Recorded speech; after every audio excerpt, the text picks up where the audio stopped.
द्विघात समीकरण में हमें द्विघात समीकरण का व्यापक रूप याद करना है। ax वर्ग धन bx धन c बराबर 0। द्विघात समीकरण के विविक्त कर का सूत्र याद करना है। d बराबर b वर्ग ऋण 4ac। मूलों की प्रकृति के हमें 3 नियम याद करना है।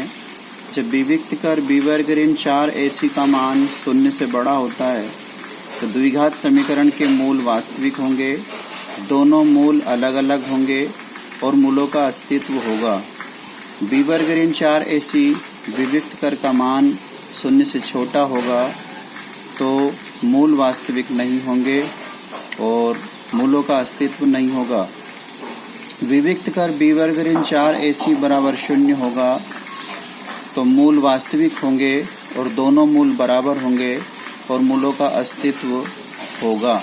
यानी जब मूल वास्तविक है तो मूलों का अस्तित्व भी होगा और जब मूल वास्तविक नहीं होंगे तो मूलों का अस्तित्व भी नहीं होगा। ये हमें याद करना है। फिर द्विघात समीकरण जो हमें दिया जाएगा उसको हम इस सूत्र से हल करेंगे। हल करना या उसके मूल ज्ञात करना ये फार्मूला है। इतना हमें थोड़ा सा शुरू में याद करना पड़ेगा।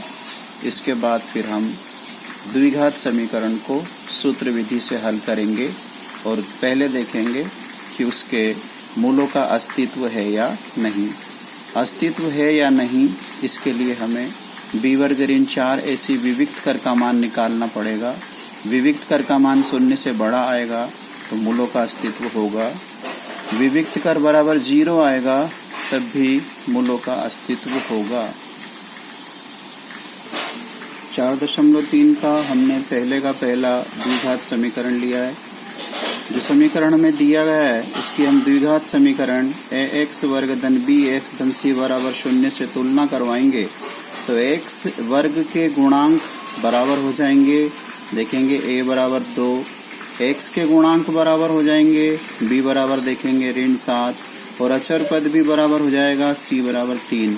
ये abc के मान हमें मिल गए। हमें देखना है कि इस द्विघात समीकरण के मूलों का अस्तित्व है या नहीं। इसके लिए हम b वर्ग ऋण 4ac का मान निकालेंगे। इसमें abc के मान रख देंगे। b की जगह ऋण 7, a की जगह पे हमने 2 रखा है, c की जगह पे हमने 3 रखा है। हमने सरल किया है 25 आ गया है।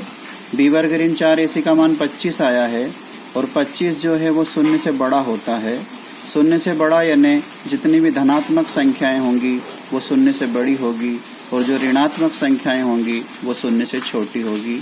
b वर्ग ऋण 4ac धनात्मक मिला है इसलिए हम कहेंगे b वर्ग ऋण 4ac का मान 0 से बड़ा है और अतः मूलों का अस्तित्व होगा। अब हम मूलों का अस्तित्व है इस द्विघात समीकरण का तो इस द्विघात समीकरण को अब हम सूत्र विधि से हल करेंगे। सूत्र विधि से हल करने के लिए हमने सूत्र लिख लिया है। इस सूत्र में हम abc के मानों को रखेंगे। माइनस b के स्थान पे हम b का मान देखेंगे। ऋण 7 आया है प्लस माइनस वर्गमूल b की जगह एक बार फिर ऋण 7, फिर उसका यहाँ वर्ग भी करना है।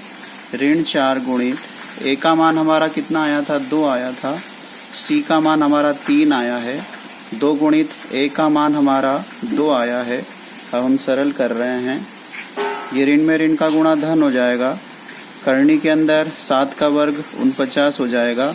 ऋण का वर्ग भी धन हो जाता है। ऋण 4 दूनी 8, 8 3 24, 2 दूनी 4। करनी के अंदर हम 49 में से 24 घटा देंगे, 25 आ जाएगा। ये हमारा हो जाएगा वर्गमूल 25 का मान 5 होता है। ये x का मान आ गया है। यहाँ पर से अब हमें एक बार धन का चिन्ह लेना है, एक बार अब हम यहाँ से ऋणात्मक चिन्ह लेंगे। जब हम धनात्मक चिन्ह लेते हैं x बराबर 7 धन 5 बटे 4 और ऋणात्मक चिन्ह लेते हैं तो x बराबर 7 ऋण 5 बटे 4। जो बीच में हम देख रहे थे प्लस माइनस का आया था, एक बार यहाँ से हमने प्लस लिया है, एक बार हमने यहाँ से माइनस का लिया है। x के 2 मान हो गए हैं। 7 और 5 12 हो जाएगा, 12 बटे 4। 4 से हम 12 को 3 बार काट लेंगे, x बराबर 3 आ जाएगा। यहाँ 7 में से 5 घटाएंगे 2 आएगा और 2 से हम 4 काटेंगे 2 बार, x बराबर 1 बटे 2 आ जाएगा।